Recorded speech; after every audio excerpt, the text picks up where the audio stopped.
This is Pathway to Recovery, an SA Lifeline Foundation podcast featuring hosts Tara McCausland, who is the SA Lifeline Executive Director, and Justin B., a sex addict living in long-term recovery. We have conversations with experts and individuals who understand the pathway to healing from sexual addiction and betrayal trauma, because we believe that recovering individuals leads to the healing of families. Hello, Pathway to Recovery listeners. So happy that you're here with me today. Before I introduce our guest for today's episode, which I'm really excited to share with you, this was an excellent episode about gaslighting. But I wanted to just give you a little heads up. Justin and I have been putting out episodes faithfully every week for about a year and a half, with a few breaks here and there. I've decided that we need to simplify a little bit, and so that's going to look like us putting out 2 episodes a month.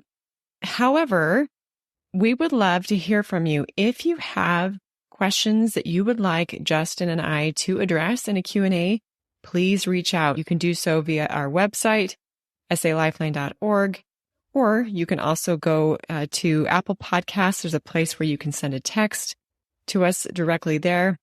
And you could just email me at tara@salifeline.org. We want to answer your questions, but we're looking for ways to simplify. I think you can all appreciate that.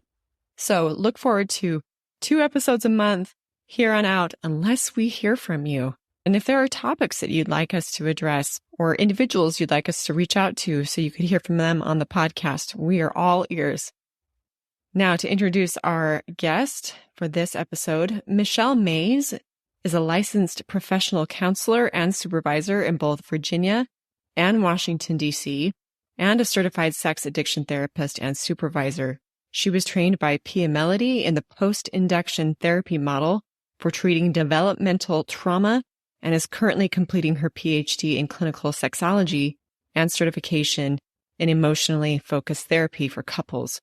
She is a member of the Society for the Advancement of Sexual Health, the International Institute for Trauma and Addiction Professionals, the International Center for Excellence in Emotionally Focused Therapy, the American Counseling Association, and the Northern Virginia Licensed Professional Counselors Association.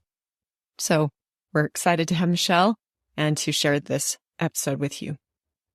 Welcome to the Pathway to Recovery podcast. I'm your host, Tara McCausland, and I'm so excited to have here with me Michelle Mays. Welcome, Michelle. Hi, thanks for having me today. Yeah, I know that you've done a lot of great work in the field of sexual addiction and betrayal trauma, and today we're talking about a buzz topic, gaslighting. This is a skill, if you want to call it that many addicts have, that they develop over time to protect themselves. And it's very harmful to those who suffer from betrayal. So with that, I would love for you to start out telling us a bit about the 4 types of gaslighting that you've talked about. Can you give us an explanation of those 4 types? Yeah, I sure can. I think it is like almost at this point, I think everybody's heard the word gaslighting, right? But not always understanding all of it. So I always break it down into 4 types. The first one is lying. And lying is the most straightforward type of gaslighting. And it's basically, I was at work when I was really with the affair partner. I was doing this when I was doing that. And then lying also covers omission. So I think for a lot of betrayed partners, it can feel like I have to ask the question in the exact right way and say the exact right words, and then I can maybe get an answer. And that, again, that's part of the lying too, and it's lying by omission. So that's the most straightforward, least harmful type, though it is still harmful. And then the second type is what we call reality manipulation. And reality manipulation is basically trying to convince somebody that what they have seen, heard, observed, experienced is not true. So it's trying to alter their reality. And the big issue with reality manipulation is that the way that we perceive our reality is through our 5 senses. It's what we take in, how we take in our worlds, and our ability to perceive our reality accurately is the basis of our mental health. So we need to perceive reality accurately to be physically and mentally healthy. And when you have somebody actively trying to undermine that and telling you, no, you didn't really see that text.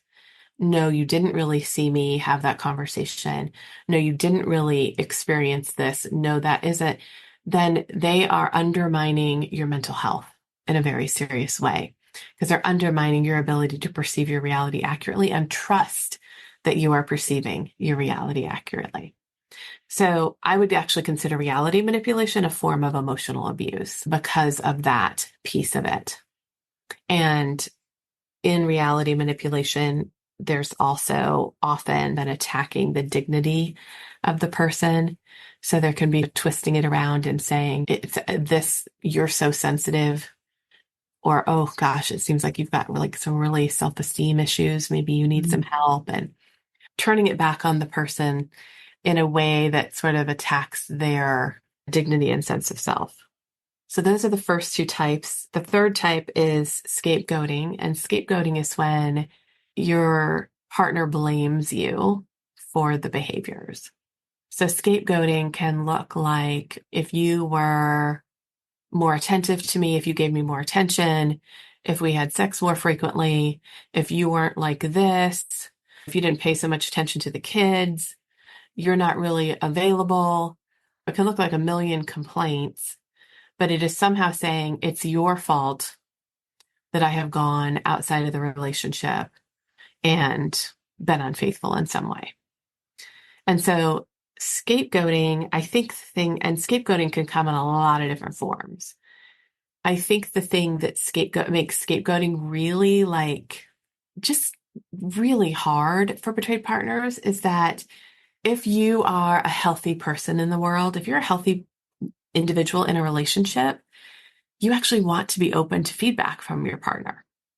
You want to consider you're not a perfect person. You have stuff going on. And so you want to consider what they're saying to you, and you want to consider their feedback. And where scapegoating can be really deadly is that openness to receive feedback can make you accept responsibility for things that actually aren't yours, or believe things about yourself that actually don't apply to you. And really, your partner doesn't even really believe them. I've worked with a million people who down the road have said, I didn't even believe that. I just was trying to get her or him to not know about the secrets, Right. to leave the secrets alone and think that it was something with them. So that it really takes advantage of the open-heartedness of wanting to be a good partner in a relationship, the scapegoating piece. So then the last one is coercion. The last form of gaslighting is coercion.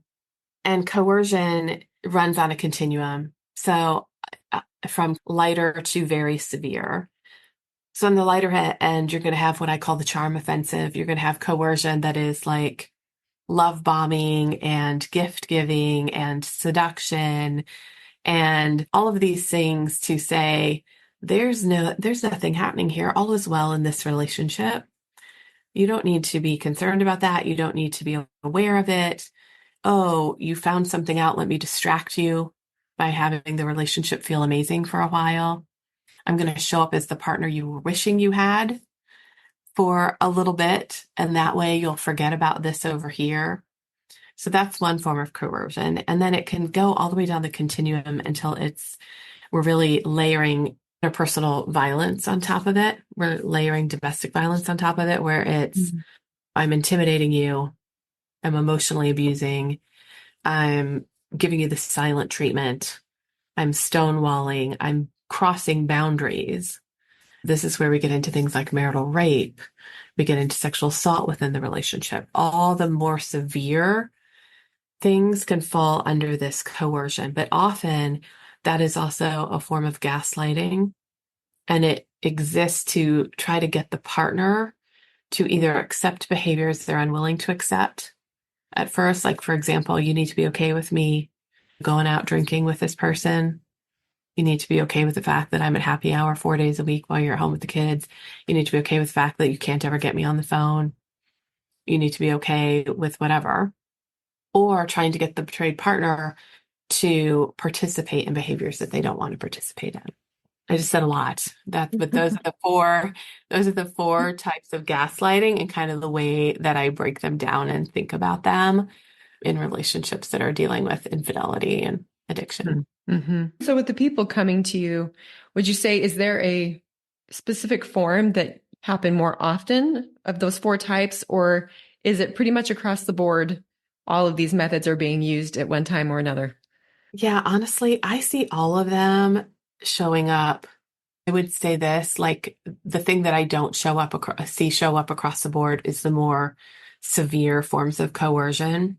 I see that show up only for some of my clients, but the other forms, the reality manipulation and the lying and the scapegoating, show up pretty consistently across the board. As people are coming to you for help, I'm sure there's a variety of like people asking questions like, is this gaslighting? Or are people coming in sharing what's happening in the relationship and you're pointing it out? Like, how does that conversation go when you're dealing with couples or just individuals walking into your office? Is it people normally seeing them themselves, or do you point them out? Do you have discussion about these four types of gaslighting? I'm just really curious how this goes over. Oh, yeah, absolutely. And honestly, it's all of the above. Mm, Sometimes you have somebody coming in and they are aware that the gaslighting is going on. mm, And they are saying, this is what's happening in my relationship. And for them, they're often caught in what I call the gaslighting dance, where they're in a really toxic dance with their partner around the gaslighting. And then you have other people come in and they're telling you the things that are happening, and they're not really aware that they're being gaslighted. Or something doesn't feel quite right, but I don't know, maybe he's right. Maybe she's right. They're not quite clear yet on what's happening. And so in that case, we're really unpacking it and let's look at the facts of what has happened. Let's look at the facts of what you know. And if these are the facts, what do you make of that? And trying to help them kind of land, because they're often very confused, because gaslighting makes you feel incredibly confused, like you're losing your grip on reality and going crazy. And if you've been being gaslit for a really long time, you can almost need to hear the spirit in which I say this word. It's almost like helping somebody be deprogrammed, helping them come out of the confusion and start to trust themselves again and start to trust reality again, like trust that they can see reality accurately. Which I'm sure is a really complex process if it's been years in the making. Yes. Yeah. And I can only imagine again how damaging this is for partners. As you said, it's specifically talking about reality manipulation. That's the basis of our mental health, right? Yes. So some people may show up with depression or anxiety, but a lot of this is having to do with the toxic relationship that they're in and the gaslighting that's been done to them. Yes, and it creates enormous amounts of anxiety. When you're being gaslit, often what I see happen for people is our gut instincts are in our bodies, and our ability to perceive reality is in our body. And then our mind gets involved with things. And I often see that for people that are being gaslit, their mind feels super busy and confused and swirly and can't land anything, or they're up here believing what they're being told, and they are also ignoring what their body is telling them. So they could be at the doctor for gastro health issues. They could be, I need something to help me with anxiety. I've got chronic this or autoimmune this, or they could have all these bodily based things happening that are responses to the inordinate amount of stress that's being created by having their reality attacked consistently and betrayal in the mix, but not really know it. Yeah. They're disconnected. Does that make sense? Yeah. Yeah. Perfect sense, actually. Yeah. So I'm curious then for the addicted partner, and I have my suspicions, but what is driving the gaslighting behaviors for them? Why are they using this tactic? Yeah, so I think there's a couple things. Like for the addicted partner, one of the things that happens when you are doing behaviors that are outside of your own value system. So very few people are like, my goal is to basically break all the sexual agreements and emotional agreements in my relationship and damage my family. That's not their goal. That's not what they're trying to do in life. That's not who they are. It's not consistent with who they are.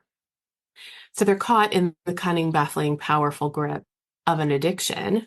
And they're doing behaviors that are that contradict how they see themselves, their own self-concept, and also their value system. And so in order to keep doing these behaviors, but also feel okay about yourself, you have to create a story of why it's okay that you're doing these behaviors. Yeah.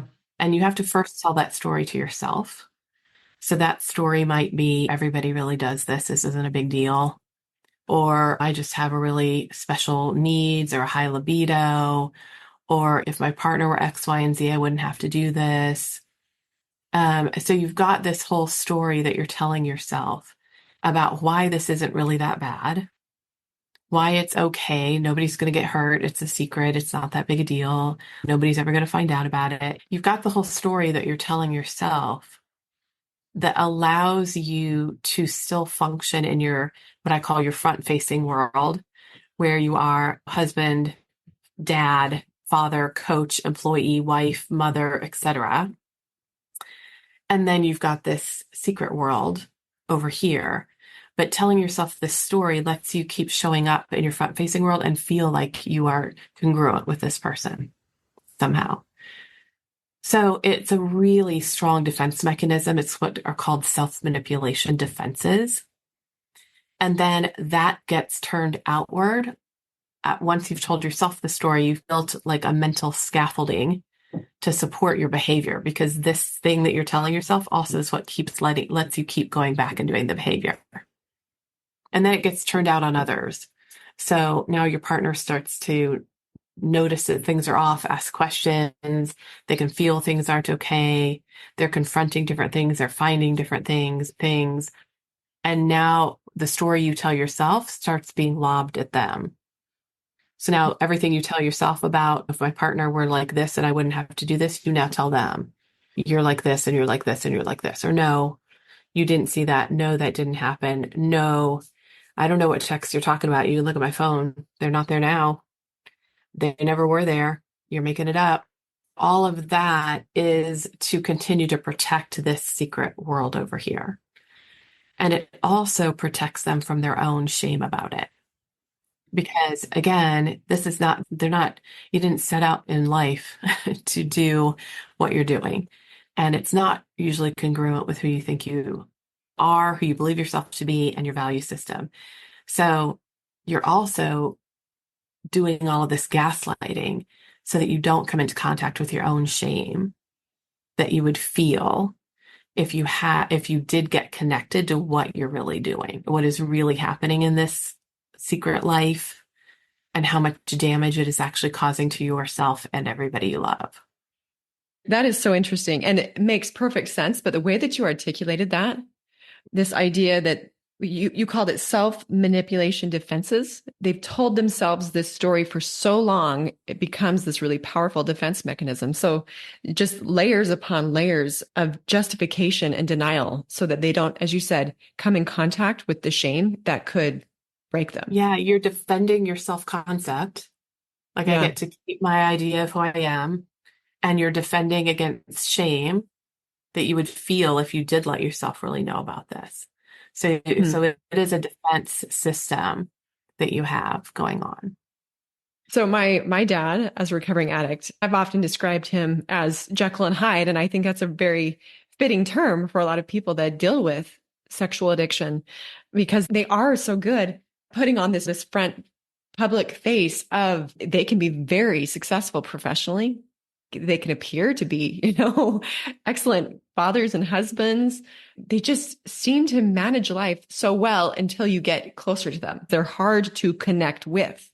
And that was my experience as the daughter of an addict. Couldn't connect with my dad. No, really imagine you're juggling a whole secret life.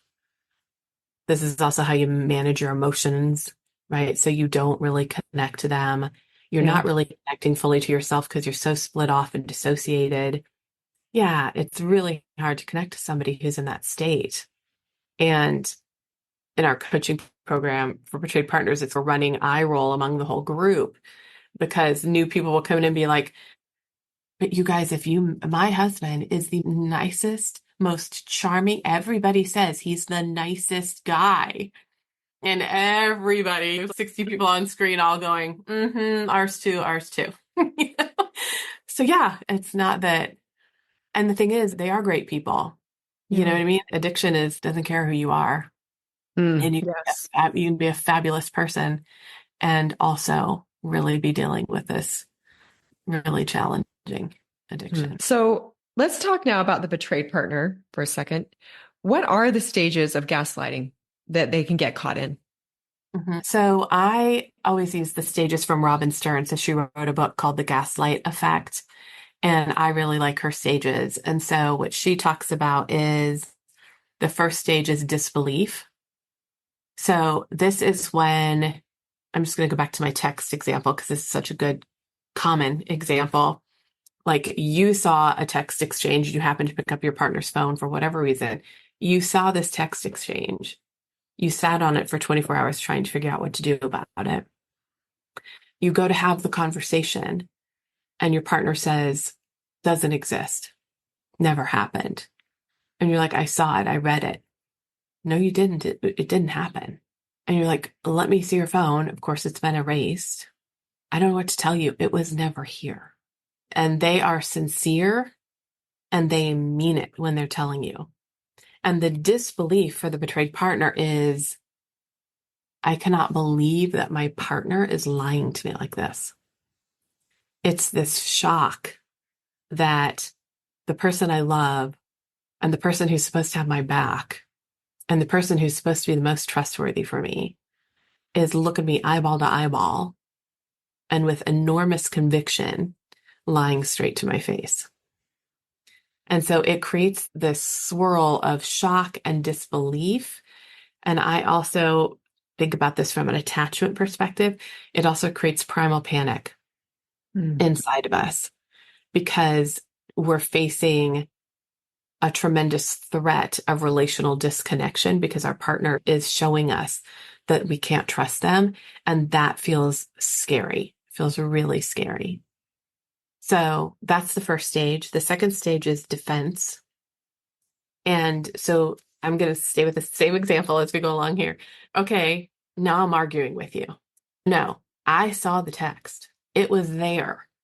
Let me see your history. Did you wipe it? Did you wipe the text off your phone? You can wipe a text off your phone. So you must have wiped it off your phone because I saw it. And I saw the name of the person. And so now you're in this argument. The person who's gaslighting you is arguing back. It was not there. I don't know what to tell you. I did not wipe my text. You can search through my phone. Do whatever you want to do with my phone. I don't know what to tell you. It wasn't there. You're making it up. I don't know what's wrong with you. So now you're in a conflict and you're in this big going around and around. And you as a betrayed partner are trying to get to the truth. And you're also, and this is where I think her language, Stern's language is really brilliant. You're also defending against the reality. So the defense here is if I can just get my partner to tell me the truth, then I don't have to face the fact that they're lying to me like this. Because that is going to shatter my world. That is scary. So you're defending. And then the third stage is what she calls depression. And so let's say now you've had a 2-hour go around about this. And usually when you're in the defense stage, you wander to a lot of topics. So most of the time, a conflict just morphs and morphs, which you're arguing about, right? And at the end of it, guess what? Your partner's still lying to you. You can't prove the text was there. They're not willing to tell you the truth. And so what happens for betrayed partners when they're running into the stonewalling on the gaslighting, where the gaslighter is just sticking with continuing to gaslight them and will not be moved from it no matter what kind of evidence is presented, then the choice for the betrayed partner is I can either stick to my guns and know what I know, but if I do that, I am now in this incredibly terrifying world where not only is there cheating happening or something is going on, but also my partner is lying to me. And for most people, that's so scary and dysregulating and creates so much primal panic in your attachment system and threat system that instead what happens is people go into what Stern calls depression, which is just, I can't figure it out. I don't have anywhere to go here. There's a despair, collapse. And I guess I'm just going to brush this under the rug and move on because there's nothing else to do here.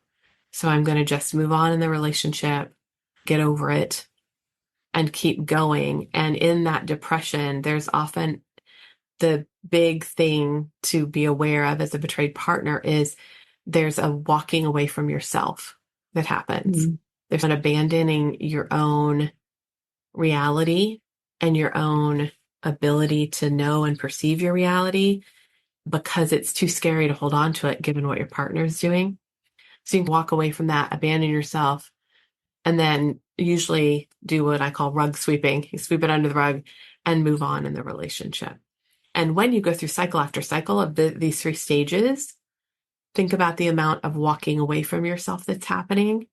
And you're starting to form a habit of mistrusting yourself, form a pattern of not trusting yourself and not knowing how to listen to yourself and what's going on for you. As you explain this, I understand better why when people walk in the doors of a recovery room or a therapist's office and they're like, I don't know up from down. I don't even know what food I like or what color was my favorite because I'm so detached from myself.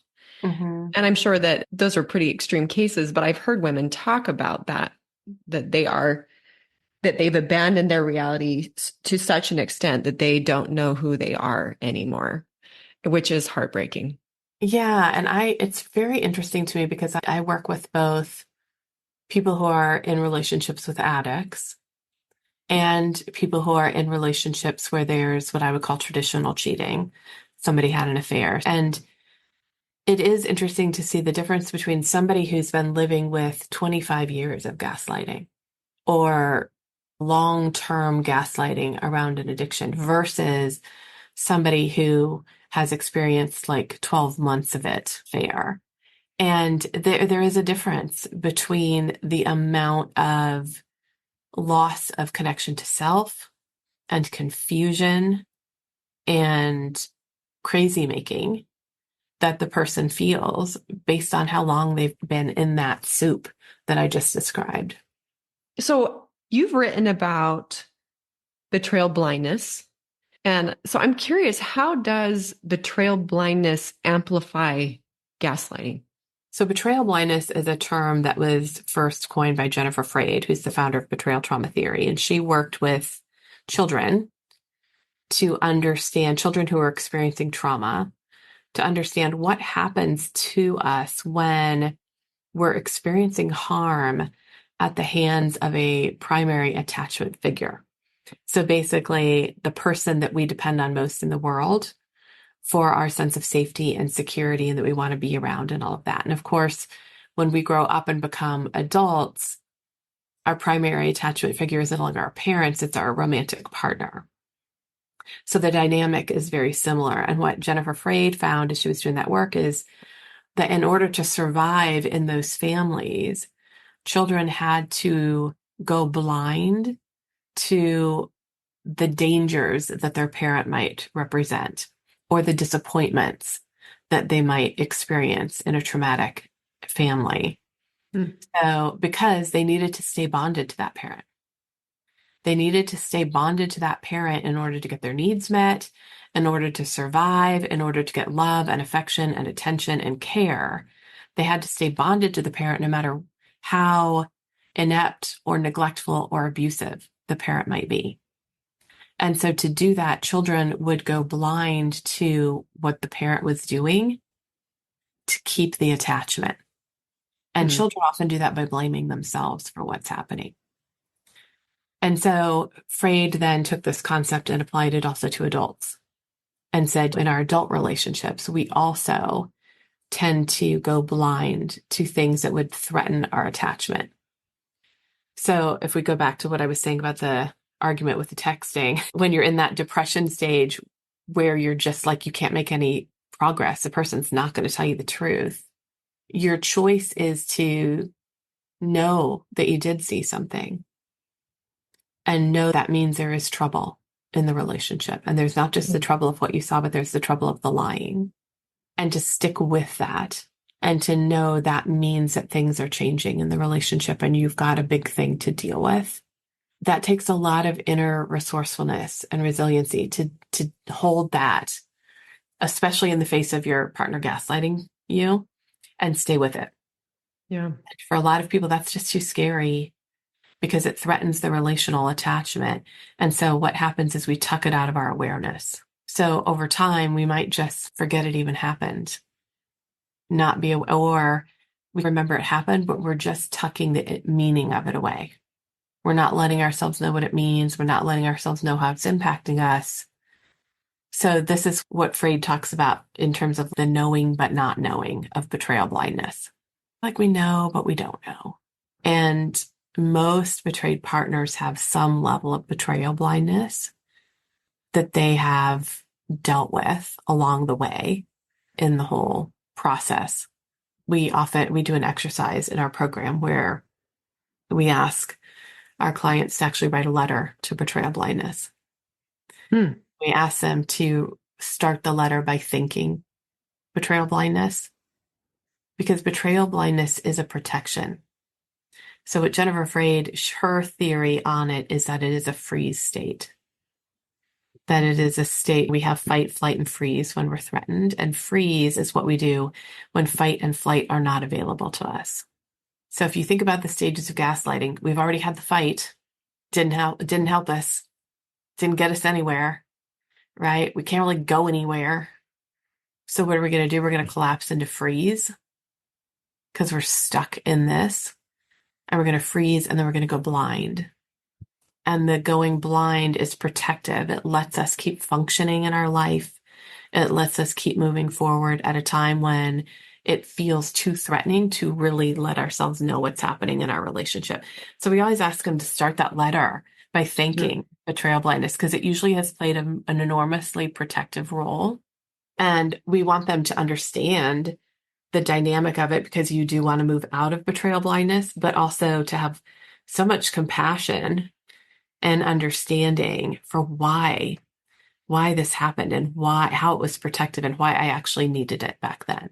So over and over again, when I read these letters, I often post them and I'll see, and there's so much like, I had 3 children under 5 and I needed to survive and parent my children. And thank you for giving me the time and space that I needed to do that. I couldn't have dealt with this too.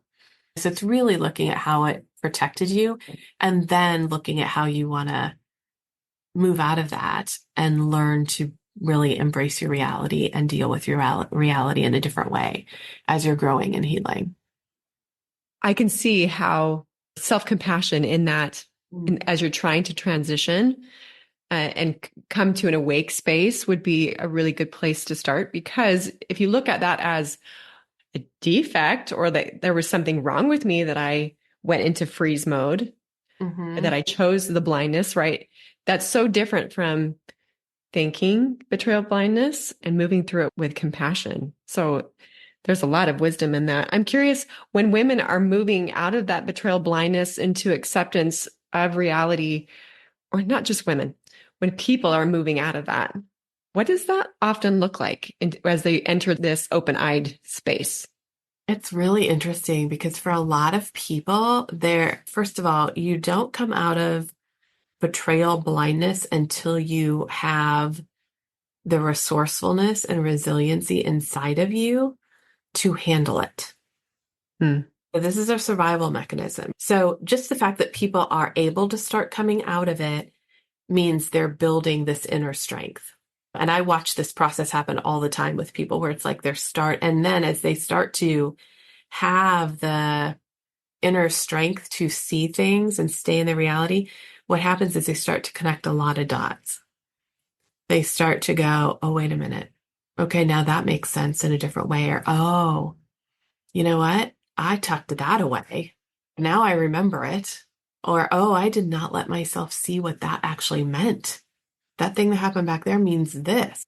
So there's often a lot of excavating, and it happens without even, it's not like people go looking for it necessarily, but just as the ability to come into awareness comes online because you have the strength to do it, all of a sudden your story starts to shift and change because you're able to look at things differently and you're able to see things differently, and the dots start connecting and you start to understand what was going on in a whole different way.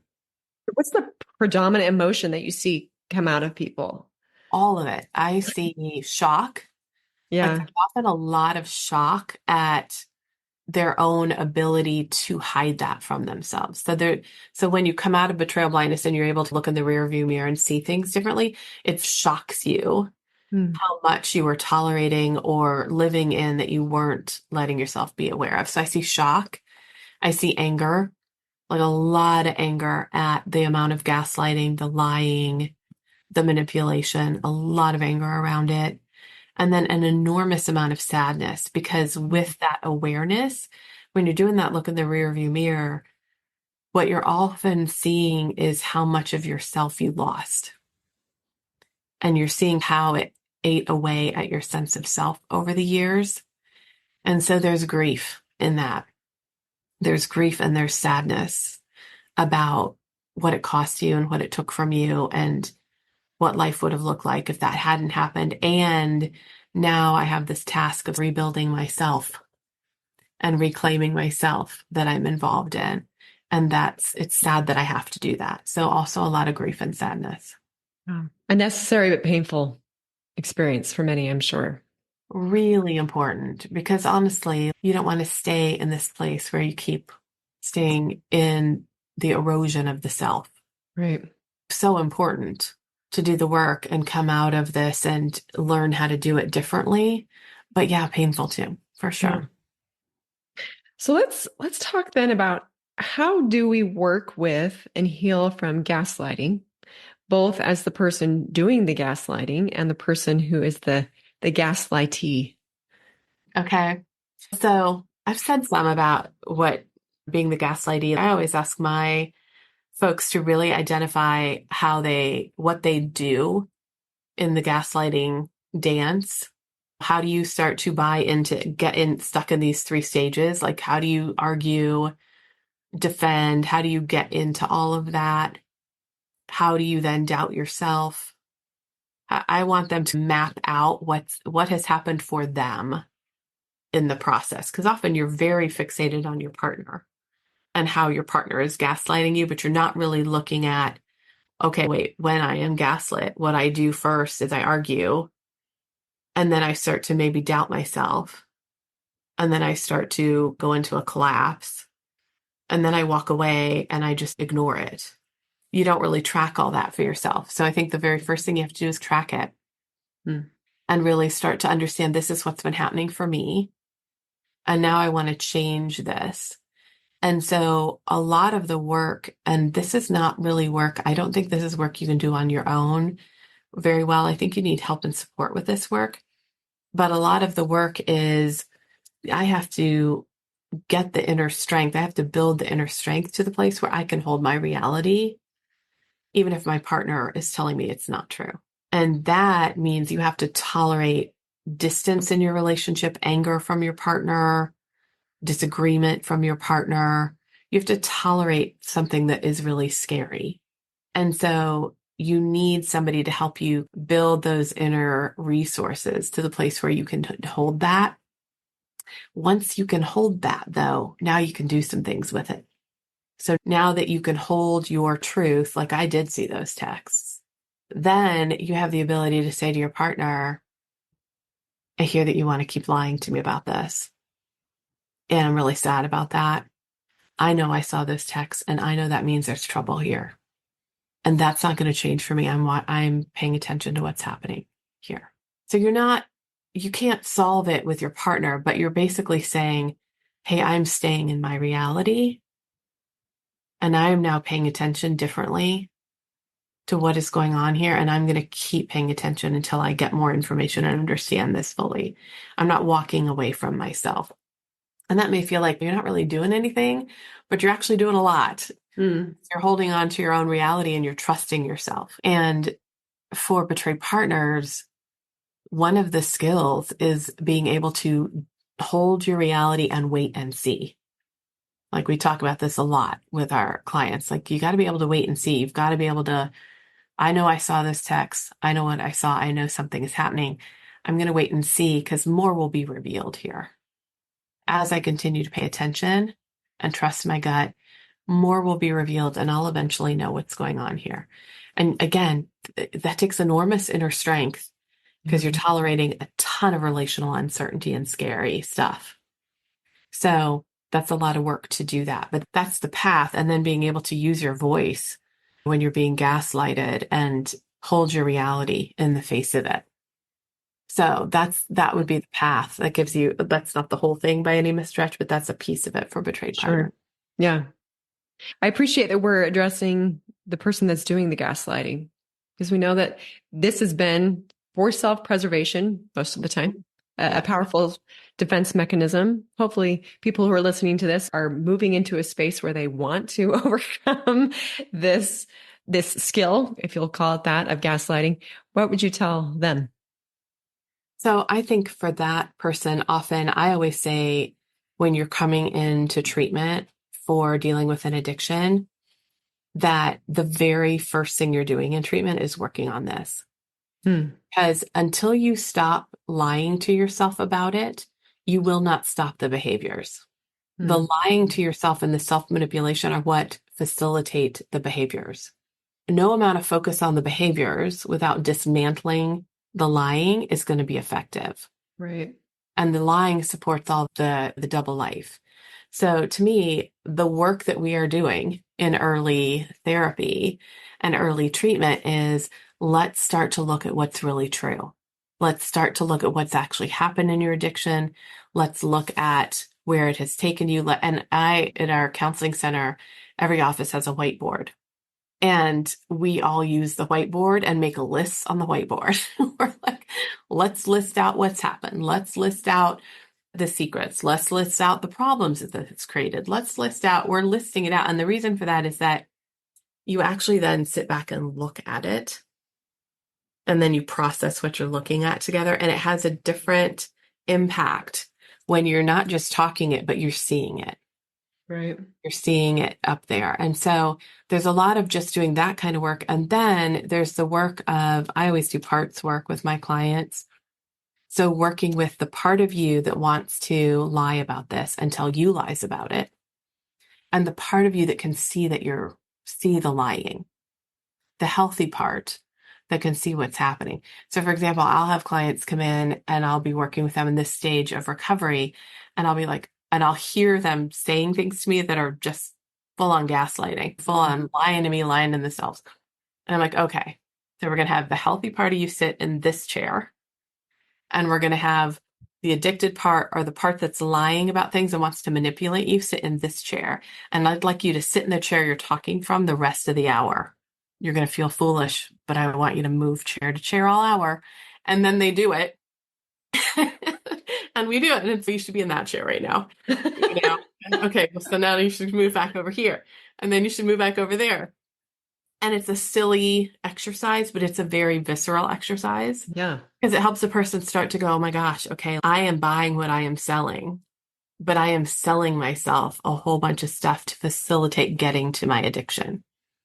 And it's so important that they begin to see that and have their healthy part be able to start identifying how they're manipulating themselves and work with it in that way. So I do a lot of parts work in different ways, like you be the addicted part, I'll be the healthy part, you be the healthy part, I'll be the addicted part, role play it back and forth, like different things to separate that out and help the healthy part really start to see what's happening, because then you can start to create change with it.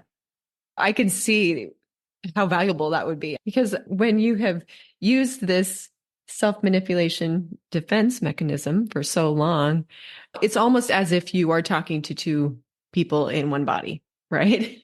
And to have that physical, that movement to be, in this space, I am one person. In this space, I am another. And that's actually really fascinating. It's very interesting. And one of the things that I am always like, but it's happened so many times now that I'm like, this is just part of it, is the person often, because this has been going on so chronically for them, they also get confused about when the healthy part is talking. Huh. And I'll be like, hey, that's actually the healthy self. You should go over there. You should be in the healthy chair right now. And it's, oh, okay, because they're so lost in it too. So it really just helps it get clearer. Yeah. Huh. This has been so fascinating. I've just enjoyed this so much. Thank you for spending this time with me. And before I let you go, we do have a final question. But if people want to connect with you, what's the best way to do that? They can go to the website, michellemais.com. That's our coaching side of things. And then there's also relationalrecovery.com, which is the counseling center, every institute side of things. So both of those, and they'll find the whole world of things. So. Awesome. We'll put that in the show notes, and I'm sure there will be people interested in connecting with you. This has really been so informative and helpful. And honestly, there have been a couple times where I felt like crying. Oh, This is reality for a lot of people, and good education is so helpful in helping us see the reality of our situations and what we can do about it. So again, thank you for your time. But before I let you go, what would you tell a newcomer who just has started this path of healing, both someone that's dealing with an addiction and someone that's been betrayed? And what would you tell someone who's been doing this work for a while? Gosh, what I would tell a newcomer is healing is completely possible. And it's not healing like, oh, my whole life is going to be a half life. I'm never going to fully get over this. I'm never going to really flourish again. No, you absolutely can. And you can have like a full and flourishing life. It takes work and it takes time. You have to be both feet in, but healing is absolutely possible. So that's what I would say to a newcomer. And then I think somebody who's been doing the work for a while, I think what I would say to them is the tools you needed at the beginning are not the same tools you need halfway through or 3/4 of the way through. You've got down the road, like once you're 2 years in, 3 years into recovery, you have to pivot to relational tools. You have to really make a pivot and start to work on doing relationship with yourself and others very differently in a deeper way. And that's a different tool set. And I think people get bogged down. They keep thinking they only have the early recovery tool set and not the later. So I would want to say to people who have been doing the work for a while, make sure you're using the right tool set and pivot to a more relational set of tools as you go down the road, because that will help your healing advance enormously. Excellent. Thank you again so much, Michelle. Appreciate your time today. Yeah, you're welcome. Thank you for having me on. Thanks for joining us. We invite you to subscribe to this podcast so that you don't miss new episodes. And while you're at it, will you please leave us a 5-star rating and review to help us spread the good news that healing from sexual addiction and betrayal trauma is possible. We invite individuals who are struggling to join our virtual or in-person trauma-sensitive 12-step meetings. Meeting times and locations can be found at sal12step.org. You can find quality education at salifeline.org, and we hope that you will follow us on Instagram and Facebook. SA Lifeline is a 501c3 nonprofit organization, and we welcome donations. SA Lifeline, come heal with us.